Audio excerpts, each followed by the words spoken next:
Okay, absolutely incredible football game. Um, Extremely disappointed for our players and our fans. Very, very difficult loss. Uh, Not sure I've been a part of one quite like that, where we're so good in so many ways, and absolutely not good enough in so many different ways as well. So, um, a lot of great things to build on offensively. We haven't had in production like that for some time, and that was so good to see. Defensively, obviously, we have some struggles, and we got to get some things fixed. We are being put on an island on certain situations that we're not winning enough. We're not winning enough battles. You've heard me talk about that for years, and a team like that puts an awful lot of stress on you, sideline to sideline, and then obviously with the vertical passing game, and we didn't keep up with them. We didn't tackle very good in space, and we didn't cover very good. Um, what I did like about our team is compared to last week when we traded jabs or shots or whatever you want to call it when we took a punch. I love the fact that our team responded and came right back. And defensively did come up with some stops that gave us a chance.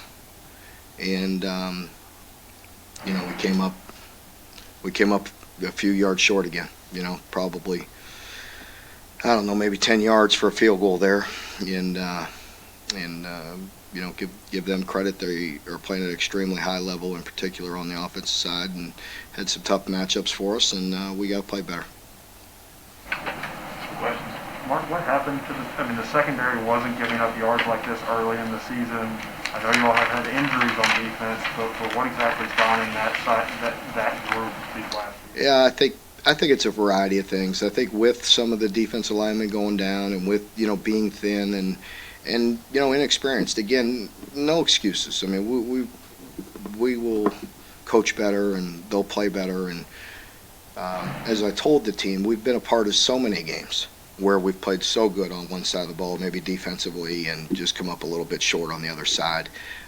We're a team, and we'll stick together. So they're all big boys, and we could all handle the criticism and the things that come with it. But there are injuries. There are some inexperience. Right now, a boatload, and we got to bring these guys along. The end of the first half, can you just walk us through some of the decision making there? Pardon me? At the end of the first half, when you have the ball and yeah, I wish I'd have punted it, huh? That's why I punt normally, but I didn't, but I thought we'd convert, and I thought it was calculated again. The way we were not playing great defense, trying to be aggressive, trying to get some points there at the end of the first half. At the worst case scenario, I wanted to go in 21-21 because we were getting the ball to start the second half, and we had been moving the ball very effective. And bad decision. I know you don't usually talk about officiating, but the missed face mask call on that last drive, and then the penalty against you. Yeah, really. Well, number one, I don't want to say anything about the missed call or any call, whether it was a missed call or not. But for myself, that's still no excuse. I can't do that. I can't put that on our team in that situation. Thank God they bailed me out, because we wouldn't even ran that play had we not been in that situation. That was only for desperation in that type of play. So we got that back and got back to first down and had our opportunity from there. So I appreciate the team bailing me out on that, but I can't do that. And as far as call or not call, things are going to happen. We have to overcome it and deal with it. And I'm not going to sit here and give any headlines. You mentioned even the 10 yards there maybe for the field goal. You had the 2 timeouts, but you didn't hand the ball to Chris. Was there... Fair criticism. We thought about that afterwards. We talked about it. On once if we were converting, if we converted that third or fourth, we were going to go to. We talked about trying to split a run there. Woulda, coulda, shoulda. We Lamb called a really good game and offensively played really well in a lot of ways. There's a lot of crazy stats on this box score: 99 plays, 600 yards. What was the first thing that jumped out? Yeah, that. I mean, I think it was obvious. During the game, time of possession was kind of meaningless because we weren't getting stops. And then when we did get a stop or two, we got to be good enough to go down and score right there at the end, and we were close. We were close. We were really close to getting it, finishing it off. And I love the way our team fought back on those. Cummings had some big catches, including that fourth and long. What do you think this kind of does for his development? I'd hope for all, the entire offense that continue to grow and have confidence from this, and just a really good game. I mean, Will threw some exceptional passes. Guys were making competitive catches, and we had them off balance, which is what you're looking for, that balance we've been talking about, and being able to run, being physical in the run game, and then throwing the ball, and so there's a lot of good things, a lot to build on, and we'll keep on working at it. How much of the defensive struggles were caused by Tennessee's tempo? I think it's definitely a factor.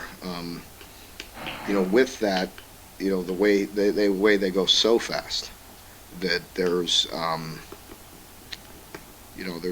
it's extremely difficult to get any type of different style, different calls in, and it goes so fast that you really got to be.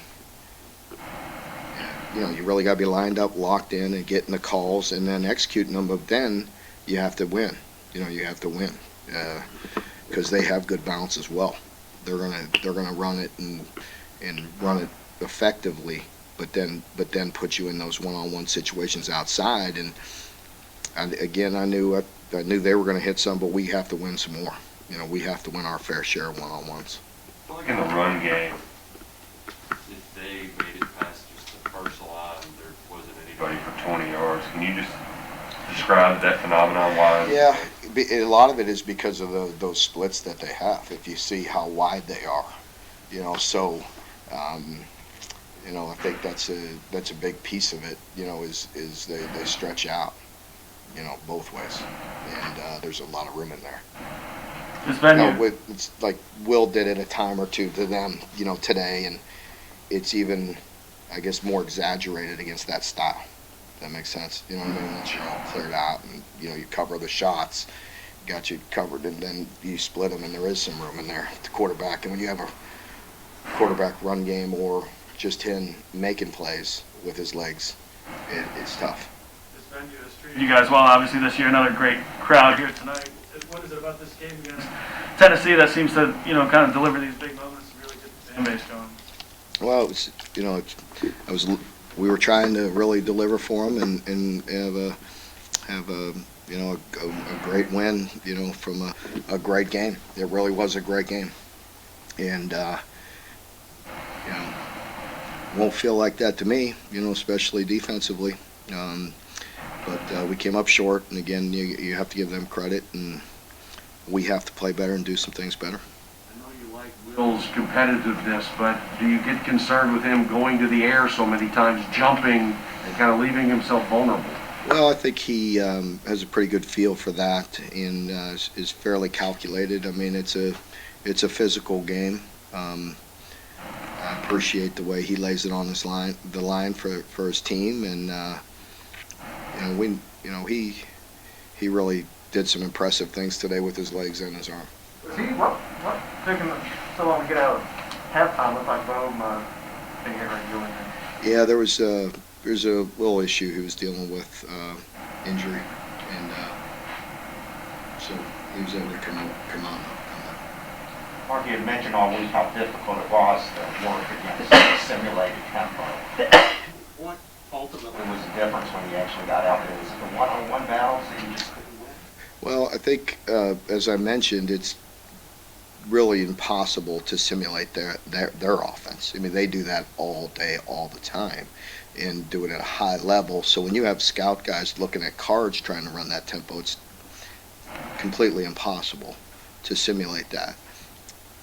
We did go good against good, as I mentioned, to stress the urgency of getting lined up and just getting calls and the communication part of it. But it's different style, you know what I mean? We're competing against our offense, which we're very familiar with, compared to somebody that you just see once a year. So, yeah, I think the tempo is definitely a challenge, and I think the one-on-one matchups were a challenge. We missed tackles. The first play of the game was just a simple bubble screen, but it's so wide out there. I mean, you got one guy completely free. I mean, we just got to make a tackle, and we got to again. Certain teams, certain matchups, certain things are harder. I gotta bring these young guys along in the secondary. We gotta recruit. We gotta bring some guys in that can help us too. You told us not to worry about Chris. He rebounded nicely with it all series. Yeah, exactly. And and the same with Will. I mean, there's going to be ups and downs, and so it's tough. Look around our league, and we're competing, we're fighting, like a lot of people. It's tough. And those guys are really good players, and we have a lot of confidence in them. And Chris bounced back and had a great game, and had some very physical runs in there, and same with Will. All right, folks, thank you very much. There are other